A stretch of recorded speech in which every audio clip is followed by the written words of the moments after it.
सासूबाई, आज नंतर माझ्या पगारातील एकही वस्तू या घरात येणार नाही. जेवढं घ्यायचं होतं तेवढं घेतलं तुम्ही लोकांनी. सुप्रियाने न थांबता थेट स्पष्ट सांगून टाकलं. तेव्हा पूर्ण हॉलमध्ये शांतता पसरली.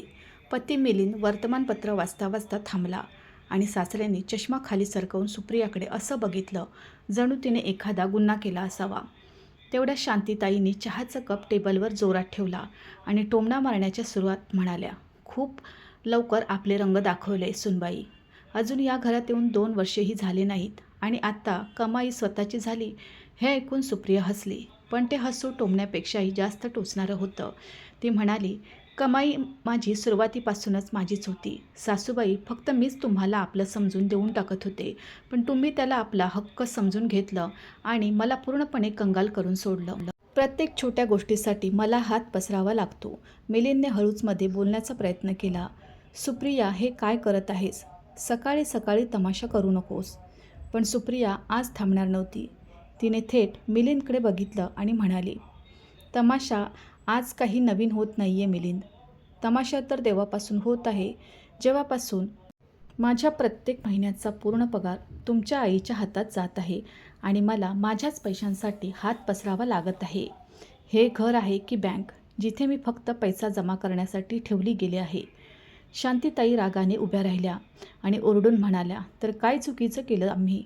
या घरात राहत आहेस, जेवण जेवत आहेस तर खर्चही देणारच ना? सुप्रियाने न घाबरता उत्तर दिलं, खर्च देणं आणि पूर्ण कमाई हिरावून घेणं या दोन्हीत फरक असतो. सासूबाई, मी घर चालवायला मदत करण्यास कधीच नकार दिला नाही, पण तुम्ही तर मला स्वतःच्या खर्चासाठी सुद्धा विचार करण्यालायक ठेवलं नाही. प्रत्येक गोष्टीसाठी मला हात पसरावा लागतो आणि कधी कधी हात पसरल्यानंतरही पैसे मिळत नाहीत. सासऱ्यांनी जड आवाजात म्हटलं, सुनबाई, हे घर असंच चालतं. सर्वांची कमाई एका ठिकाणी येते तेव्हाच कुटुंब चालतं. सुप्रियाने त्यांचं बोलणं मध्येच तोडलं आणि म्हणाली, कुटुंब तेव्हा चालतं बाबा जेव्हा सर्वांना आदर मिळतो. जेव्हा सुनेला नोकरानी आणि ATM मशीन समजलं जातं तेव्हा ते कुटुंब नसतं.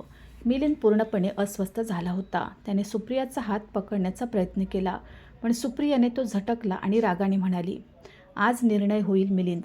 एकतर माझी कमाईस मी स्वतः सांभाळेन किंवा मग मी या घरात राहणार नाही. आता मी प्रत्येक महिन्याला माझ्या मेहनतीचा हिशोब देणार नाही. आता मी माझा खर्च स्वतः चालवेन.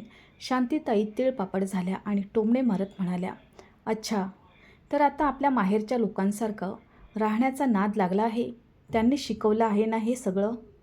सुप्रियाचे डोळे लाल झाले, पण यावेळी तिचा आवाज आधीपेक्षाही जास्त थंड होता. ती म्हणाली, माहेरच्यांनी किमान मला माझ्या मेहनतीचा आदर करायला तर शिकवलं आहे. इथे तर फक्त हिरावलंच गेलं आहे. 2 वर्षापासून मी माझा प्रत्येक आनंद दाबून टाकला. स्वतःसाठी एक कपडासुद्धा विचार केल्याशिवाय खरेदी केला नाही, कारण आधी तुम्हाला देणं गरजेचं होतं. पण आता बस, आता आणखी नाही. मिलिंदने रागात येऊन म्हटलं, खूप झालं सुप्रिया. हे घर आहे, तुझं ऑफिस नाही आहे जिथे तू नियम बनवशील. सुप्रियाने त्याच्या डोळ्यात डोळे घालून म्हटलं, बरोबर बोललास तू. हे घर आहे, पण मी सुद्धा या घराची सदस्य आहे, कोणती नोकरानी नाही. आणि आज नंतर माझी सॅलरी माझ्या अकाउंटमध्येच राहील. मी घराचा खर्च देईन, पण तेवढाच जेवढा योग्य असेल. पण आयुष्याची कमाई आधी देऊन टाकून नंतर दारोदारी ठोकरा खात राहण्यासाठी आणि प्रत्येक गोष्टीसाठी भीक मागत राहण्यासाठी मी देणार नाही.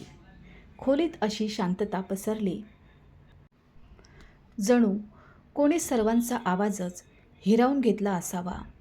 शांतीताईचा चेहरा रागाने लालबुंद झाला होता आणि मिलिंदला पहिल्यांदा समजलं नव्हतं की तो आपल्या आईची बाजू घेऊ की पत्नीची. पण सुप्रिया आज मागे हटणार नव्हती. तिने स्पष्ट शब्दांत सांगून दिलं होतं की आता एकतर आदराने राहीन किंवा अजिबात नाही. आणि तिच्या या एका निर्णयाने पूर्ण घराचा पायाच हलवून सोडला होता. सुप्रियाचं बोलणं संपताच शांतीताईंनी आपल्या साडीचा पदर सावरत असा टोमणा मारला जणू आगीत तेल ओतलं गेलं असावं. त्या म्हणाल्या, आतापर्यंत आम्ही गप्प होतो. याचा अर्थ असा नाही की तू डोक्यावर चढून नाचशील. या घरात सुना असे नियम बनवत नाहीत, समजली? सुप्रियाने नजर न झुकवता थेट उत्तर दिलं, नियम बनवत नाहीत तर काय गुलामगिरी करतात? कारण गेल्या 2 वर्षापासून तर मी तेच केलं आहे. मिलिंद आता पूर्णपणे चिडला होता. त्याने रागात येऊन सुप्रियाकडे बोट दाखवत म्हटलं, तू आपली मर्यादा ओलांडत आहे सुप्रिया. तर सुप्रियाने त्याचं बोट आपल्या हाताने खाली करत म्हटलं, हिंमत तेव्हा झाली नव्हती मिलिंद, जेव्हा प्रत्येक महिन्याला माझा पूर्ण पगार मी गप्पपणे देऊन टाकायचे. आज फक्त खरं बोलले तर हिंमत दिसायला लागली आणि इतक्या काळापासून जे माझ्यासोबत होत होतं ते नाही दिसलं तुला. सासऱ्यांनी खुर्चीवरून कडक आवाजात म्हटलं, जर इतकंच वाईट वाटत असेल तर राहू नकोस या घरात. दरवाजा उघडा आहे, जाऊ शकतेस. आत्ताच्या आता पूर्ण वातावरणात जणू करंट धावला. पण सुप्रियाच्या चेहऱ्यावर एका क्षणासाठीही भीती आली नाही. तिने शांत पण टोचणाऱ्या आवाजात म्हटलं, जाण्याची धमकी मला देऊ नका बाबा, कारण जाण्याचा निर्णय जर मी घेतला तर परत येण्याचा कोणताही प्रश्नच उरणार नाही. शांतीताई तिळपापड होऊन म्हणाल्या, खूप गर्व आहे तुला तुझ्या नोकरीचा. लक्षात ठेव, उद्या ही नोकरीही राहणार नाही. तेव्हा समजेल की घर काय असतं आणि घराची माणसं काय असतात. तर सुप्रियाने लगेच उत्तर दिलं, घर ते असतं सासूबाई जिथे माणसाला आपला आदर वाचवण्यासाठी लढावं लागत नाही. जिथे आपल्या मेहनतीचे पैसे मागितल्यावर त्याला चुकीचं ठरवलं जात नाही. मिलिंद पूर्णपणे आईच्या बाजूने उभा राहिला होता. त्याने मोठ्या आवाजात म्हटलं, एक गोष्ट स्पष्ट ऐकून घे सुप्रिया, या घरात तेच होईल जे आई सांगेल. जर तुला तुझा पगार इतकाच प्रिय असेल तर तो घेऊन आपल्या माहेरी निघून जा. इथे राहायचं असेल तर सगळे पैसे आईलाच द्यावे लागतील, जसा मी माझा पूर्ण पगार देतो. सुप्रियाने एका सेकंदाचाही विचार केला नाही आणि म्हणाली, तर मग तूही एक गोष्ट स्पष्ट ऐकून घे मिलिंद, मी इथे माझी ओळख हरवून राहू शकत नाही. लग्नाचा अर्थ असा होत नाही की मी स्वतःला संपून टाकू. शांतीताईंनी उपरोधाने हसत म्हटलं, अरे वा, आता आम्हाला लग्नाचा अर्थ समजावणार ही मुलगी. आम्हीही जग बघितलं आहे. सुना असंच घर चालवतात, आपली कमाई देऊन. सुप्रिया मोठ्या आवाजात म्हणाली, सुना घर चालवतात की घर चालवणारे सुनांना चालवतात? तुम्ही कधी विचार केला आहे का की मलाही काही हवं असेल, माझ्याही काही गरजा आहेत की नाही? प्रत्येक वेळी जेव्हा मी स्वतःसाठी काही घेण्याची गोष्ट केली, तुम्ही हेच म्हणालात की घरात खर्च खूप आहेत, नंतर घेऊन घे. पण तो नंतर कधी आलाच नाही आणि कधी येणारही नाही. मिलिंदने रागाने टेबलवर हात मारत म्हटलं, बस, खूप झालं. हा ड्रामा आत्ताच्या आता बंद कर. आपल्या खोलीत जा आणि हे सगळं डोक्यातून काढून टाक. उद्या सकाळी आपला पूर्ण पगार मम्मीला देऊन टाक. हे भांडण इथेच संपून जाईल, जसं नेहमी देत आली आहेस तसं. सुप्रियाने त्याच्याकडे रोखून बघत म्हटलं, ड्रामा तुम्हाला वाटत आहे मिलिंद, कारण आज पहिल्यांदा मी नाही म्हटलं आहे. नाहीतर 2 वर्षापासून जे चालत होतं ते तुम्हालाही अगदी योग्य वाटत होतं. इतकं बोलून सुप्रिया वळली आणि आपल्या खोलीकडे निघून गेली. पण यावेळी तिच्या पावलांमध्ये कचकणं नव्हतं, तर एक वेगळाच खंबीरपणा होता. मागे हॉलमध्ये शांतीताई मिलिंदला भडकावत होत्या, जर आज हिला रोखलं नाही तर उद्या डोक्यावर चढून नाचायला लागेल. आणि मिलिंदच्या चेहऱ्यावरही आता राग स्पष्ट दिसत होता. शेवटी एका आईने आपल्या स्वार्थासाठी आपल्या मुलाचा संसार उद्ध्वस्त केला होता. खोलीच्या आत पोहोचताच सुप्रियाने दरवाजा बंद केला आणि कपाटातून आपली बॅग काढून बेडवर ठेवली. तिच्या डोळ्यात अश्रू नव्हते. यावेळी फक्त एक निर्णय होता, जो हळूहळू पक्का होत चालला होता. आता एकतर ते घर बदलेल किंवा मग ती स्वतः इथून चालती होईल. आणि याच विचाराने तिने आपला फोन उचलला आणि कोणाचा तरी नंबर शोधू लागली, कारण पुढचं पाऊल ती विचारपूर्वक उचलणार होती. खोलीचा दरवाजा बंद होताच बाहेर हॉलमध्ये आवाज आणखी वाढले. शांतीताई सतत मिलिंदला चिथावणी देत होत्या की आज जर सुनेला रोखलं नाही तर उद्या ती डोक्यावर चढेल. आणि मिलिंदही त्याच रागात दरवाजापर्यंत आला आणि जोरात धक्का देऊन आत शिरला. सुप्रिया बॅग उघडून आपले कपडे ठेवत होती, जणू ती आधीपासूनच ठरवून बसली होती की मागे हटायचं नाही. मिलिंदने येताच मोठ्या आवाजात म्हटलं, हा नाटक बंद कर सुप्रिया आणि बॅग परत ठेव, कुठेही जाणार नाहीस तू. सुप्रियाने त्याच्याकडे न बघता उत्तर दिलं, मी नाटक करत नाही आहे मिलिंद, मी फक्त ते करत आहे जे मला 2 वर्षापूर्वीच करायला हवं होतं. जर केलं असतं तर इतका त्रास मला सहन करावा लागला नसता. मिलिंदने पुढे होऊन तिचा हात पकडला आणि रागाने म्हणाला, तू या घरची सून आहेस, अशी बॅग उचलून जाण्याची परवानगी नाही आहे तुला. सुप्रियाने झटक्याने आपला हात सोडवला आणि थेट त्याच्या डोळ्यात बघत म्हणाले, सून आहे म्हणूनच 2 वर्षांपर्यंत गप्प राहिले, पण तुमच्या लोकांमध्ये तर माणुसकीही मरून गेली आहे. मी माणूस आहे म्हणूनच आता जात आहे. मला कोणाच्या परवानगीची गरज नाही. बाहेरून शांतीताईही खोलीत आल्या आणि येताच टोमणा मारत म्हणाल्या, बघितलं मिलिंद, आपल्या बायकोचे खरे रंग. नोकरीचा माज आहे हिचा. आज आम्हाला सोडत आहे, उद्या तुलाही सोडून देईल. सुप्रियाने पहिल्यांदाच खूप शांत स्वरात म्हटलं, मम्मी, कोणाला सोडण्याची वेळ तेव्हा येते जेव्हा समोरचा व्यक्ती धरून ठेवण्याच्या लायकीचा असतो. इथे तर सुरुवातीपासूनच माझा फक्त वापर केला गेला आहे, फक्त पैशांसाठी. सासरेही दरवाजापाशी येऊन उभे राहिले आणि जड आवाजात म्हणाले, जर आज हे घर सोडून गेलीस तर परत येण्याची काहीच गरज नाही. हा दरवाजा तिच्यासाठी कायमचा बंद होईल. एका क्षणासाठी खोलीत शांतता पसरली, पण सुप्रियाच्या चेहऱ्यावर तरीही भीती आली नाही. तिने स्पष्टपणे म्हटलं, बंद दरवाजाची भीती मला तेव्हा वाटली असती जेव्हा माझ्याकडे कुठे जाण्याची जागा नसती, स्वतःचा खर्च चालवण्याची माझी लायकी नसती.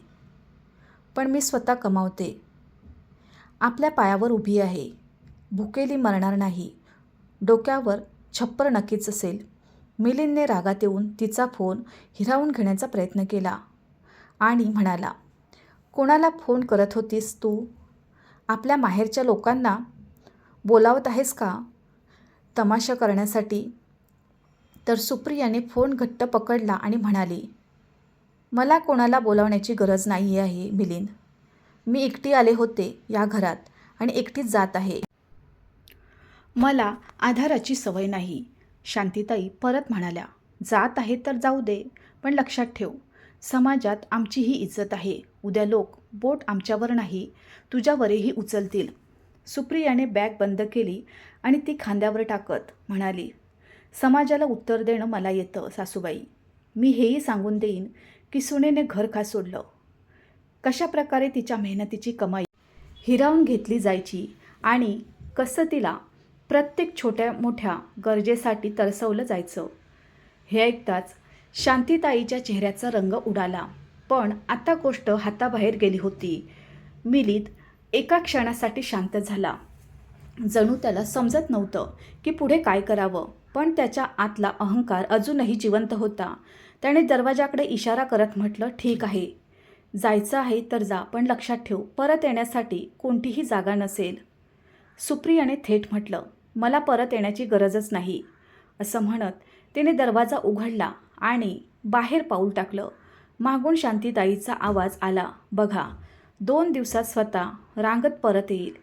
हिने अजून बाहेरचं जग बघितलं नाहीये.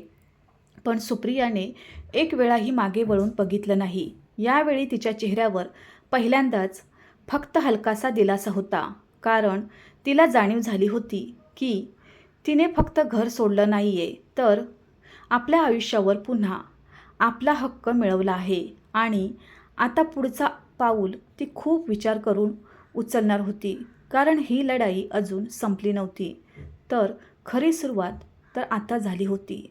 तिने एक ऑटो थांबवला आणि थेट एका छोट्याशा भाड्याच्या खोलीचा पत्ता सांगितला, जो तिने काही दिवसांपूर्वीच गुपचूप बघून ठेवला होता. जणू ती आधीपासूनच जाणत होती की एक दिवस हे पाऊल उचलावंच लागेल. खोलीत पोहोचून तिने बॅग ठेवली आणि न बघता थेट खिडकीपाशी जाऊन उभी राहिली. त्याचवेळी तिचा फोन वाजला. मिलिंदचा फोन होता. तिने स्क्रीन बघितली पण उचलला नाही. काही सेकंदानंतर पुन्हा फोन आला, पण यावेळी सुप्रियाने फोन सायलेंटवर टाकला, कारण आता उत्तर देण्याची वेळ निघून गेली होती. तिकडे घरात वातावरण उलटं पडलं होतं.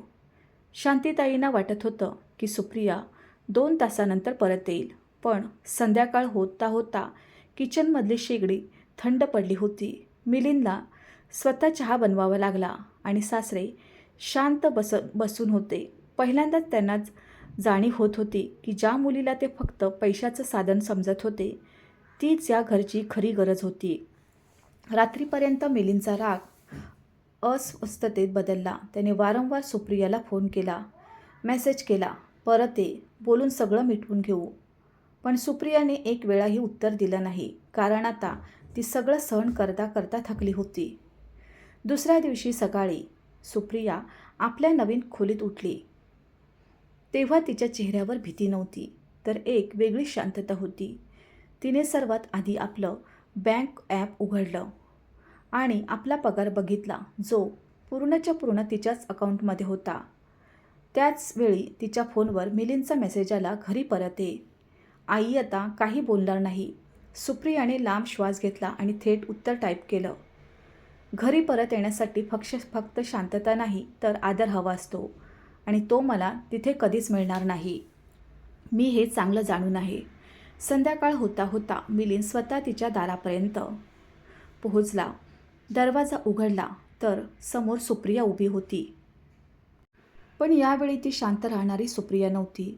तिच्या डोळ्यात आत्मविश्वास होता. मिलिंदने आत येताच म्हटलं, चल घरी जाऊया. खूप झालं हे सर्व. आईसुद्धा मानली आहे. आता आधीसारखं होईल. सुप्रियाने थेट म्हटलं, मला आधीसारखं काहीच नको आहे मिलिंद. कारण आधीसारखं असण्याचा अर्थ आहे पुन्हा तीच चूक दोहरावणं. मिलिंदने थोडा मऊ पडत म्हटलं, तर काय हवं आहे तुला? सुप्रियाने गोष्ट न फिरवता थेट म्हटलं, मला माझ्या अटींवर जगायचं आहे. माझी कमाई स्वतः सांभाळेन. घर चालवण्यात बरोबरीचं योगदान देईन, पण माझी ओळख हरवून नाही. जर तुला हे मंजूर असेल तरच हे नाते पुढे चालेल, नाहीतर इथेच संपलं असं समज. खोलीत काही क्षणाची शांतता पसरली. मिलिंद पहिल्यांदाच खरोखर विचार करायला भाग पडला होता, कारण यावेळी सुप्रिया झुकणार नव्हती. काही वेळानंतर मिलिंद काहीही न बोलता उठून बाहेर निघून गेला. त्याच्याकडे कोणतंही उत्तर नव्हतं आणि सुप्रियाने त्याला रोखलंही नाही, कारण आता निर्णय सुप्रियाचा होता. तिने दरवाजा बंद केला आणि पुन्हा खिडकीपाशी उभी राहिली. तिला पहिल्यांदाच जाणीव झाली की आयुष्यही असंच असायला हवं, भीतीशिवाय, हिशोब दिल्याशिवाय. तिकडे मिलिंद स्वतःची नजर स्वतःशी मिळवू शकत नव्हता. प्रत्येक पावलावर त्याला सुप्रियाचे शब्द आठवत होते, मी माझी ओळख हरवून राहू शकत नाही. त्याने कधी विचारच केला नव्हता की ज्या मुलीला तो नेहमी शांत राहणारी समजत होता, ती इतकी खंबीर निघू शकते. घरी पोहोचताच शांतीताईंनी विचारलं, कुठे आहे ती? मानली ना शेवटी? मिलिंदने त्यांच्याकडे न बघता म्हटलं, नाही, ती नाही येणार. शांतीताईंच्या चेहऱ्यावर आश्चर्य आलं, मग लगेच राग. अरे 2 दिवसात अक्कल ठिकाणावर येईल तिची. बाहेरचं जग बघेल तर स्वतः रडत परत येईल. पण यावेळी मिलिंद गप्प राहिला नाही. तो हळूच बोलला, कदाचित चूक आपलीच होती आई. हे ऐकताच खोलीत जणू बॉम्ब फुटला. काय अर्थ आहे याचा? शांतीताई किंचाळल्या. तर मिलिंद पहिल्यांदाच थांबून बोलला, अर्थ हाच की आपण कधी तिला माणूस समजलंच नाही, फक्त जबाबदारी आणि पैशाचं साधन समजलो. सासरेही गप्पपणे ऐकत होते. त्यांच्या चेहऱ्यावरही हलकासा पश्चाताप दिसत होता. पण शांतीताई अजूनही आपल्या अहंकारात होत्या. सून आहे ती, घर चालवणं तिचं कर्तव्य आहे. हे ऐकून मिलिंदने शांत पण ठाम आवाजात म्हटलं, कर्तव्य असतं आई, गुलामगिरी नाही. आपण तिला गुलाम बनवून ठेवलं होतं. मिलिंदच्या आतला अहंकार हळूहळू तुटत होता. त्याला समजू लागलं होतं की जर त्याने यावेळी योग्य निर्णय घेतला नाही तर तो कायमची सुप्रियाला गमावून बसेल. म्हणूनच त्याने आपल्या आईच्या चुकीच्या निर्णयाविरोधात उभं राहणं शिकलं आणि सुप्रियाकडे जाऊन तिची माफी मागत म्हणाला, सुप्रिया, जर शक्य असेल तर मला एक संधी दे स्वतःला बदलण्याची. सुप्रिया एका क्षणासाठी शांत झाली, मग हळूच म्हणाली, मिलिंद, नातं प्रेमाने चालतं पण सन्मानाशिवाय टिकत नाही. मी हे नातं वाचवण्यासाठी स्वतःला खूप गमावलं आहे. आता जर हे नातं चालेल तर बरोबरीवरच चालेल. मिलिंदने एक क्षणही न घालवता म्हटलं, मंजूर आहे. तिकडे शांतीताई आता एकट्या पडल्या होत्या. त्यांना पहिल्यांदाच जाणीव झाली होती की त्यांनी अहंकारात येऊन सुनेसोबतच मुलालाही दूर केलं आहे.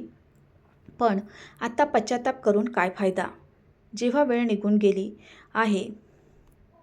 तर मित्रांनो, तुम्हाला ही गोष्ट कशी वाटली कमेंट करून नक्की सांगा. गोष्ट आवडली असेल तर प्लीज व्हिडिओला लाईक करा, शेअर करा आणि आमच्या चॅनलला सबस्क्राईब नक्की करा. धन्यवाद.